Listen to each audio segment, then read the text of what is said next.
Antes de começar a contagem, vou falar sobre algo que você já tem demais, né? Então, de formas que, se tiver alguma coisa que possa acrescentar, vocês vão observando.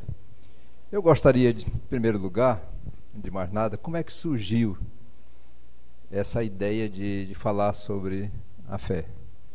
Então, lendo o livro Grandes e Pequenos Problemas, de Angel Aguarod, no último capítulo, capítulo 10, item 2, eu li algo interessante, dizia: é preciso que o homem se entregue a repetidas, sérias e elevadas meditações para afirmar-se mais na fé, até torná-la inquebrantável.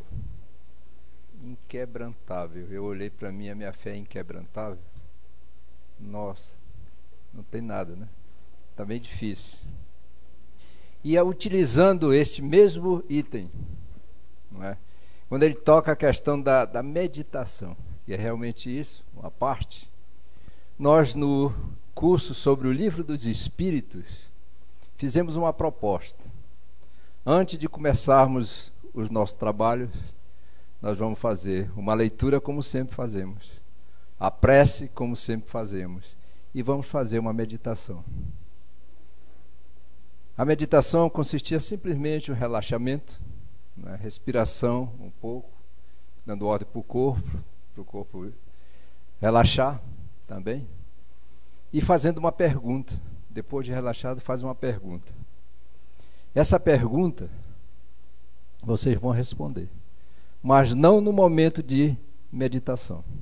Naquele momento, você se concentra apenas na pergunta. A resposta, ela vem, ela acontece através de símbolos, através de palavras, através de alguma coisa que você sente. A resposta é aquela, e depois você faz o quê? Interpreta. O que isso está dizendo para mim? E eu achei interessante que no final, quando mostrarmos um texto, parte do texto, é parte da conclusão deste trabalho. E eu digo para vocês, é minha experiência. Vocês vão descobrir como ela está escrita e depois imagina por que é a minha experiência, com exceção da parte que fala do Cristo, que foi quando eu estava escrevendo essa parte, que eu fiz uma pergunta a respeito do próprio Cristo. Fechei os olhos como se estivesse meditando em cima daquela dificuldade, e aí realmente, em forma de uma figura, aconteceu aquilo que está escrito, que vocês vão descobrir daqui a pouco. E assim eu achei que a fé, como eu tive essa vontade muito grande de ter uma fé forte, robusta, fé verdadeira, eu acredito que muitas pessoas estão comigo, estão trabalhando para que essa fé se construa fortemente. E é por isso, pessoal, que eu estou trazendo aqui para todos nós. O objetivo deste trabalho é responder apenas essa pergunta: como o homem constrói a fé verdadeira? Não é qualquer fé, é a fé verdadeira. Então, a fé em quê? Nós temos o primeiro mandamento, que diz, o maior mandamento: amarás o Senhor teu Deus de todo o teu coração, com toda a tua alma e com todo o teu pensamento. Isso que Jesus falou. Então, a fé em cima realmente deste ponto. Tudo mais é secundário. Se nós tivermos esse ponto bem claro em nós, realmente daí o nosso comportamento será um comportamento em qualquer lugar, baseado na compreensão que nós temos de Deus. E aqui temos uma definição que serve como base para todo o restante do trabalho. Fé verdadeira, estado de ser, onde o homem atingiu a certeza da existência de Deus, do seu infinito amor e sabedoria. Então, isso daqui não é tirado de ninguém, a não ser que você diga a ideia de A e a ideia de B, você lendo e chegou a essa conclusão, que é um estado nosso. realmente, é algo que está conosco continuamente, não é? Onde você tem a certeza da existência de Deus e dos seus atributos, seu infinito amor e sabedoria. Então, ter fé em Deus é também seguir os aspectos que são relacionados a Deus.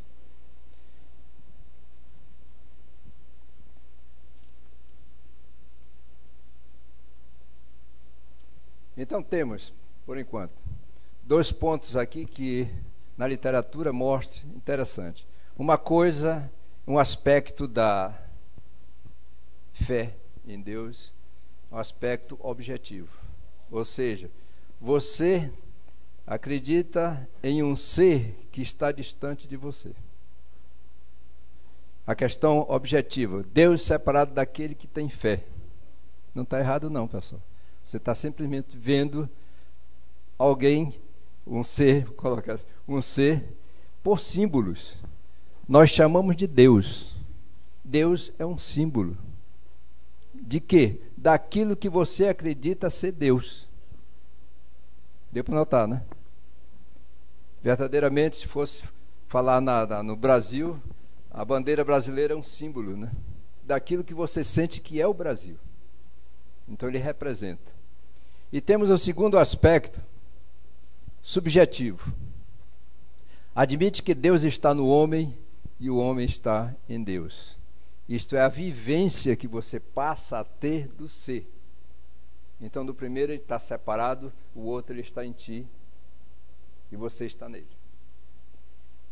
Então, em cima disto, eu fui atrás de quais os personagens que eu poderia colocar que destacasse um pouco o primeiro e destacasse um pouco o segundo. Alguém que é conhecido muito, um personagem bastante conhecido, eu fui lá atrás, bem lá atrás, pegar o Abraão, pode ver? Abraão. Objetivo aqui, olhando o Gênesis, o livro Gênesis, você nota que não fala em termos de Abraão estar vivendo Deus, mas Abraão sempre conversando com Deus, naquela literatura, Abraão recebendo recompensa do Pai, fazendo a sua parte como um ser íntegro, não é?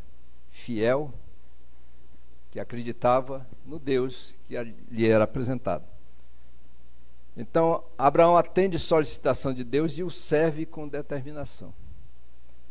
E o segundo, subjetivo. Adivinha quem? Santo Agostinho. Por que Santo Agostinho? A sua filosofia, o maior marco da filosofia patrística, a filosofia dos padres da igreja, surgiu no século III, foi até o quarto, a metade do quarto, e ele tocou bem fortemente em cima desse aspecto. Como o primeiro realmente construiu a sua fé. Nós temos no capítulo 9 do Evangelho segundo o Espiritismo, né, onde é falado que algumas pessoas, elas basta um toquezinho para a fé eclodir. Essas pessoas que já adquiriram em vidas passadas. Me parece que Abraão está aí dentro. Porque Abraão imediatamente, como teve uma visão de Deus, ele passou a ter essa fé. Veja bem quando ele diz, nessa passagem a fé de Abraão parece se revelar uma vez que obedeceu a Deus, ao Senhor, sem apresentar qualquer obstáculo. Entretanto, a fé do patriarca surge de maneira transparente quando em visão se encontra com Deus. Ele o conduziu para fora e disse: contemplai o céu e conta as estrelas, se conseguires contá-las. Depois lhe disse: tal será a tua descendência. Abraão teve fé no Senhor, e por isso o Senhor o considerou justo. Nas observações feitas referente à fé e justiça, fé, além de ser um ato de confiança, exprime também a verdade, a fidelidade, a firmeza características de Abraão. Justiça, por sua vez, não é, antes de tudo, uma virtude moral. Ela implica uma concordância com a vontade de Deus. Então, para Abraão ter tudo isto, ele já vinha, mostrava um toquezinho. E no Santo Agostinho, foi um longo caminho. Santo Agostinho queria encontrar Deus. Ele começou quando? Como? Olhando um livro de Cícero, Hortêncio, e viu que aquilo era pura vaidade, tratando de filosofia. Quem gosta apenas de filosofar, por filosofar. Ele passou então a ver as Sagradas Escrituras. Como ele também tinha um orgulho um pouco forte na época, não é? Autoridade grande, ele disse: isso daqui não tem muita coisa não. Aí foi no maniqueísmo, a filosofia de Mani, que dizia que ia purificar a religião cristã. Ele notou que é muito charlatanismo, mas ele passou 9 anos com esse pessoal, porque achava que tinha mais racionalidade do que propriamente as Sagradas Escrituras. Interessante isso. Depois ele entrou no platonismo, e ali ele encontrou o quê? O Plotino dizendo que em êxtase você pode ir até a divindade, você sai do seu corpo, vai até a divindade. E lá conversa, entendeu? E também o conhecimento, quando foi colocado que o conhecimento está dentro de cada um, não está fora, você recebe. Aí ele retorna com aquele trabalho que ele observou, com os diálogos que ele desenvolve. Isso que eu estou falando no livro Confissões de Santo Agostinho. É o livro que fala de sua vida. Mas depois ele pega no livro O Mestre, onde ele destaca um trabalho de diálogo juntamente com seu filho Adeodato, que morreu com 16 anos, mas era uma sumidade de acordo com o livro. Então ele acreditava muito que o conhecimento estava em nós, mas ele é exteriorizado através do diálogo. É do diálogo que você vai buscar. Mas quando ele faltou para o platonismo, ele disse: espera aí, nem tudo está dentro de nós. Ele criou aquele conceito de graça, que a Igreja Católica fala muito bem. Então você, que nós falamos aqui em termos de intuição, não é? E justamente aí se acrescenta que Deus, né, te olhando, pode passar aquelas informações que você não consegue. Então foi que ele atingiu, foi em frente. E nessa parte, Agostinho fala como. Isso é interessante, que eu disse até para uma artista aqui, nossa, né, seria interessante você falar, porque Santo Agostinho, quando falava sobre os Salmos, Santo Agostinho, quando falava sobre Paulo, que foram os 2 pontos na Bíblia, ele se emocionava, principalmente os Salmos. Ele diz: tarde te amei, se referindo a Deus, beleza tão antiga e tão nova. Tarde te amei, eis que estava dentro de mim, e eu lá fora a te procurar. Eu disforme me atirava a beleza das formas que criastes. Estavas comigo e eu não estava em ti. Você vê a busca de Santo Agostinho por Deus, era tão grande, e depois ele descobre que Deus está nele mesmo. E o Espiritismo. Aqui, como nós construiremos, aquele foi Santo Agostinho, como ele construiu a sua fé. E nós aqui, espíritas, partimos da existência de Deus, que é um conhecimento que vem através da intuição. Em filosofia nós falamos isso, que é um conhecimento direto, não tem intermediário. Não é? Então nós temos no Evangelho segundo o Espiritismo, no item 11, quando fala, bem interessante: inspiração divina, a fé desperta todos os instintos nobres que encaminham o homem para o bem, é a base da regeneração. Então é preciso ver que nós sentimos a existência de Deus. Então é preciso explorar um pouco mais. Então Deus existe, vamos investigar. Deus está presente do homem, vou colocar mais, e fazer nos nossos estudos o estudo crítico e vivência dos ensinamentos. Aqui tem uma parte de Kardec, é bom verificar. Não há fé inabalável, senão a que possa encarar face a face a razão em todas as épocas da humanidade.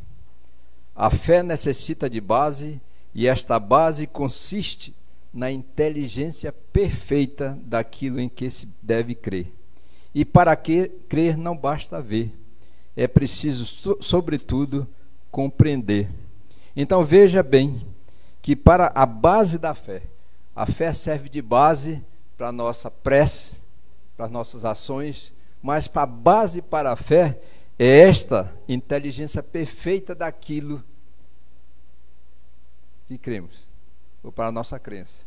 É interessante vendo por lá. E isso obtém através desse estudo crítico, onde você vai examinar ponto por ponto, saindo de lá com a convicção que tem fé.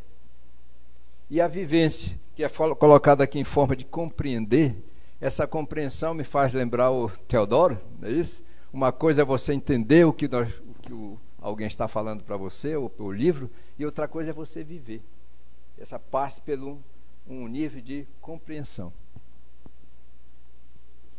Também a liberdade, a independência, a autonomia, né? Não foi colocado aqui fortemente, mas ter a liberdade de sair. Nós somos responsáveis pelos nossos próprios atos, né? Então, para sermos responsáveis, é necessário termos liberdade para agirmos, termos independência para agirmos, analisando o que é colocado na nossa frente, mas quem toma a decisão somos nós mesmos. A nossa fé não pode ser construída através de outros. A nossa fé será construída por nós mesmos. Vamos próximo, por favor. Atributos de Deus. Consonância das ações. O que nós fazemos quando estamos naquele momento sem fé? Isso não tem mais jeito. Ele se puxa a vida. Deus Todo-Poderoso. Deus sábio. Eu estou me ligando a Ele? Ou se eu estou numa situação difícil, de saúde, por exemplo, e eu me desligo dele, mas no momento eu vou dizer, mas aqui em Deus, onde é que se aplica esses atributos? A misericórdia divina. Alguma coisa não está acontecendo muito bem contigo, mas Deus é justo. É só olhar com cuidado. Então você está conectado.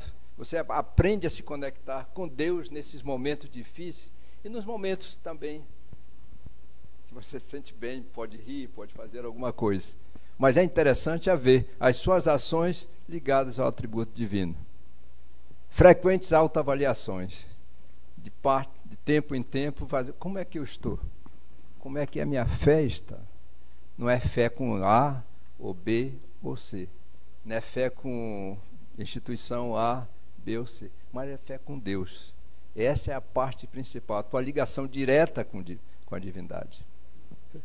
E os momentos de prece e meditação com simplicidade e humildade, que é nesse momento que você recebe a inspiração divina nos trabalhos e nos estudos. E assim, colocou ali aquela parte de meditação, foi, Gleice? Gleice está por aqui. Foi interessante, que eu vou ler para vocês. Essa última parte do trabalho. O homem sentirá, na meditação, a presença de Deus nos momentos de meditação sobre questões que lhes são apresentadas, recebendo respostas em forma de símbolos sobre aspectos importantes para o seu despertar. Eu acho que não foi mudado, não. Para o seu entendimento. É a fé divina, surgindo da luz maior, Deus, realizando a ligação entre o homem e a divindade. É a presença de focos de luz, representando a essência espiritual dos filhos de Deus, nos seus diferentes níveis de desenvolvimento. É a cruz iluminada do Cristo, representando o exemplo de humildade e de amor por todos os seres viventes. Esse, como nós falamos, é algo que realmente você interpretou, não é? Que você sentiu. É essa mensagem que foi colocada para a gente. Despeça-se que o seu tempo acabou.